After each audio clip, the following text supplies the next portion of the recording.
اب اس کے جو خطرناک نتائج آنے والے ہیں دیکھنا. مجھ سے جو ہو سکتا ہے میں نے کہہ دیا. میری آواز جہاں تک پہنچتی ہے میں پہنچانے کی کوشش کروں گا.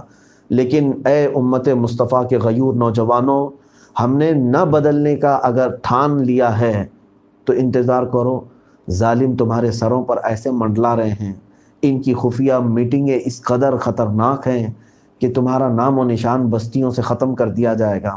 بلکہ آج ہی میں نے ایک خبر یہ بھی دیکھی، امریکہ کے ورلڈ ہیلتھ آرگنائزیشن اور دیگر کئی تنظیموں کے بڑے بڑے عہدیداروں نے یہ تک کہہ دیا کہ شاید اب کورونا دنیا سے کبھی نہیں جائے گا. کیا مطلب ہے؟ اب تک تو یہ کہا گیا کہ جب یہاں سے نکل جائے تو ہم اس کو لاک ڈاؤن ختم کر دیں گے. ہمارے ذہن پر ایک قید اور بند والی عادت ڈالی گئی. 40 دن سے زیادہ ہو گئے قید میں رہنے کی عادت سی پڑ گئی. اب اس کے بعد یہ کہہ کر کے ہمارا مائنڈ سیٹ کیا جا رہا ہے کہ اب یہ کبھی نہیں جائے گا. جیسے کہ ایڈس کی بیماری آئی، HIV پھیلی اور اس کے بعد آج تک وہ HIV اور ایڈس کے وائرس گئے نہیں، ماحول میں موجود ہیں. اسی طرح شاید کورونا بھی کبھی نہیں جائے گا. یہ آج ہی کی بات میں نے سنا اس طرح سے. جبکہ جہاں سے یہ پھیلا وہ چائنا ہے، ووہان سٹی، وہاں اب کوئی کیس نہیں رہ گئے. وہاں وہ لاک ڈاؤن کھل گیا اور ساری چیزیں زندگی معمول پر آ گئی. تو جہاں سے یہ چیز پھیلی وہاں کے لوگ کہتے ہیں کہ اب ہمارے پاس اس بیماری کا کوئی وہ نہیں رہ گیا، ہم مکت ہو چکے ہیں. اور جن کے پاس پہنچی ہے یہ بیماری اب وہ کہہ رہے ہیں کہ یہ ہمیشہ رہنے والی ہے.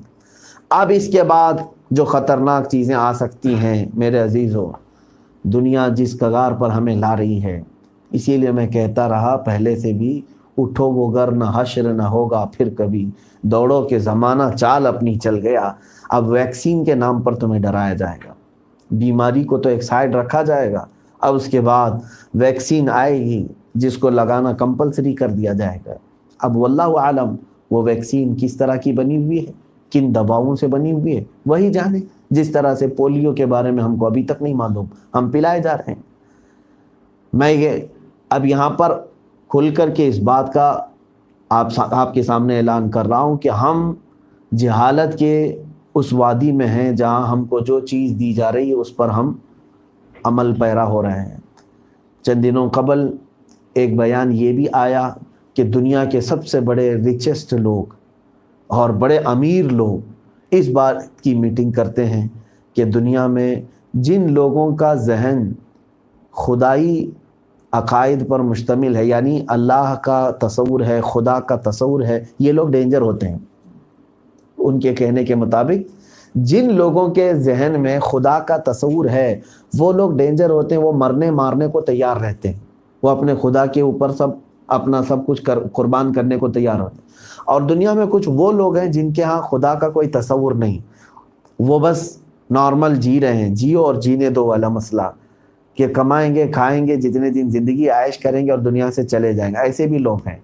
تو یہ امیر لوگ جو پوری دنیا کو خرافات میں مشہور ملوث کرنا چاہتے ہیں، ان لوگوں نے یہ محسوس کیا کہ ان لوگوں سے خطرہ نہیں جن کے ہاں خدا کا تصور نہیں ہے، بلکہ خطرہ ان لوگوں سے ہے جن کے ذہن میں خدا کا تصور ہے، چاہے وہ مسلمان ہو کہ عیسائی ہو کہ یہودی ہو کہ ہندو ہو.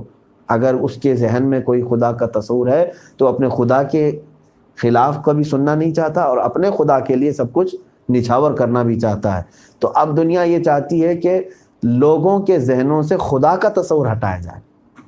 اس کے لیے کیا کیا جائے؟ تو بعض لوگوں نے یہ بھی مشورہ دیا کہ اس کو کسی دوائی کے ذریعے سے کنٹرول کیا جا سکتا ہے، کہ ذہنوں کو کنٹرول کیا جا سکتا ہے. میرے عزیزو، یہ خفیہ چیزیں دنیا یہاں تک پہنچ گئی اور آج ہمارے ہاتھوں میں ابھی موبائل، اور وہ بھی پورنوگرافی، معاذ اللہ رب العالمین. خدا کا تصور اگر تمہارے ذہنوں سے ختم کر دیا جائے تو تم ایسے جیو گے جیسے کہ ایک جانور جیتا ہے، اسے کچھ خبر نہیں. بلکہ میں تو کہتا ہوں جانور کو اللہ رب العزت کا تصور کیا، وہ تسبیح میں مشغول ہے. وَإِن مِّن شَيْءٍ إِلَّا يُسَبِّحُ بِحَمْدِهِ. اللہ فرماتا ہے کوئی چیز ایسی نہیں ہے جو اللہ کی تسبیح نہ کر رہی ہو. یہ اور بات ہے کہ ان کی تسبیح تمہیں سمجھ میں نہیں آتی ہے. جانور سب اپنے رب کو جانتے ہیں اور وہ اللہ کے ذکر میں بھی ہیں، لیکن جب انسانوں کے ذہنوں سے اس طرح کی بات معاف کر دی جائے، ان کا ذہن ختم کر دیا جائے، تو پھر اس کو نہ کوئی خدا کا خوف، نہ اس کو خدا ہونے کا احساس ہوگا. بس وہ یہ سمجھے گا میں ہی ہوں زمین پر، جب تک میں جی سکتا ہوں میں جی لوں، جتنا حاصل کر سکتا ہوں حاصل کر لوں. نہ جنت کی خواہش، نہ دوزخ کا خوف، نہ قبر میں جانے کا ڈر، نہ حساب کتاب کے لیے پیش ہونے کا کوئی تصور. یہ تمام چیزیں عقائد اسلامیہ بھی ختم ہو سکتی ہیں. یہ صرف ہمارے لیے خطرہ نہیں ہے، یہ سب مذاہب والوں کے لیے بھی خطرہ ہے. اگر کرسچن اپنے عقائد پر یقین رکھتا ہے، اس کی کتابوں پر، تو اس کے لیے بھی خطرہ ہے. یہودی اگر وہ اپنی مذہبی مقدس کتابوں پر یقین رکھتا ہے تو اس کے لیے بھی خطرہ ہے. کیونکہ ایک شیطانی جماعت ایسی ہے جو یہ چاہتی ہے کہ خدا کی عبادت اور خدا کا تصور دنیا سے ختم ہو، خدا کا تصور نہ رہے، چاہے وہ کوئی بھی دین اور مذہب والا ہو. لوگ یہ سوچتے ہوں گے کہ صرف مسلمانوں کو کیوں آپ کہتے رہتے ہیں؟ نہیں میرے عزیزو، یہ آپ محسوس کریں گے چند سالوں کے بعد کچھ ایسی چیزیں آپ کے ساتھ آئیں گی کہ کچھ ہی لوگ پورے لوگوں کو کنٹرول کرنے کی کوشش کریں گے. مگر میرا یقین ہے میرے رب ذوالجلال کی ذات سے کہ مولا اپنے مخلص بندوں پر جب شیطان کو حاوی نہیں ہونے دیتا تو ان دجالی تنظیموں کو کب حاوی ہونے دے گا.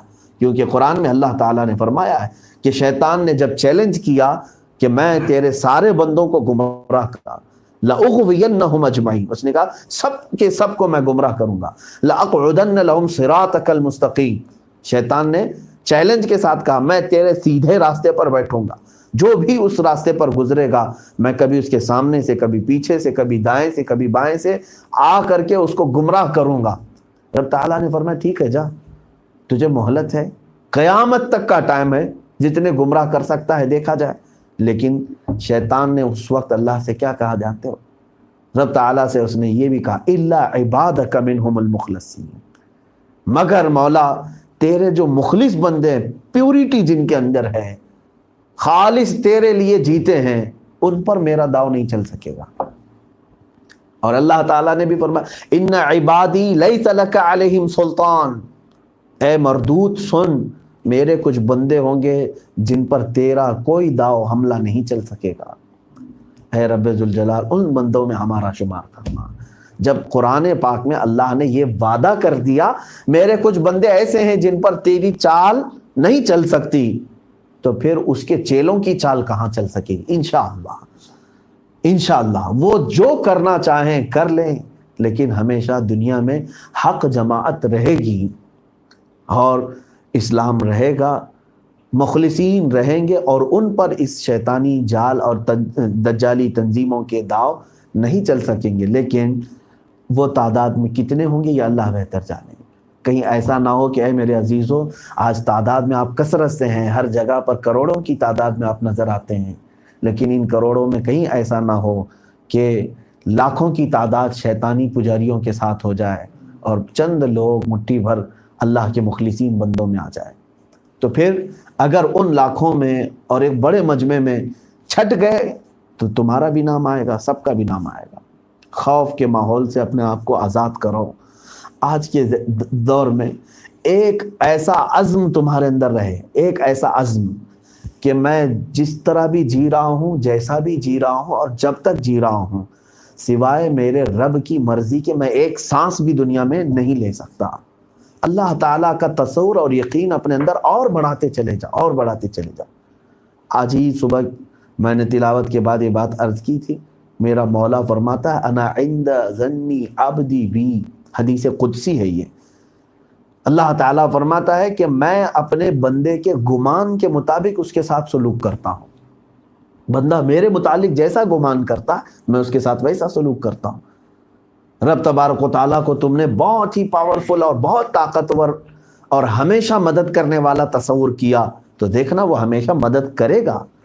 اور کچھ لوگوں نے یہ سوچا پتہ نہیں میرا مولا کب مجھے چھوڑ دے، ڈلم الیقین جس کو کہتے ہیں. آج تو ٹھیک ہے لیکن پتہ نہیں اگر ایسا کروں گا تو اللہ کی مدد آئے گی کہ نہیں آئے گی، آئے گی کہ نہیں آئے گی. یہ تصور جو ہے آدمی کے ساتھ، پھر ایسا ہی ہوگا کہ اللہ تبارک و تعالیٰ تمہارے ساتھ ویسا ہی سلوک کرے گا. میرے آقا صلی اللہ تعالیٰ علیہ وسلم نے یہاں تک فرمایا اگر تمہارے اندر پرندوں جیسا یقین پیدا ہو جائے، پرندوں کی طرح تمہارے اندر توکل اور یقین پیدا ہو جائے قسم رب ذوالجلال کی، اللہ تمہیں بھی ویسے ہی کھلائے گا جیسے پرندوں کو کھلاتا ہے، صبح جاتے ہیں خالی پیٹ، شام آتے ہیں پیٹ بھر کر کے، نہ کسی کی ملازمت ہے، نہ کسی کی جوتیاں اٹھانی ہے، نہ کسی کی نوکری کرنی ہے، ان کا رزق اللہ نے زمین پر پھیلا رکھا ہے۔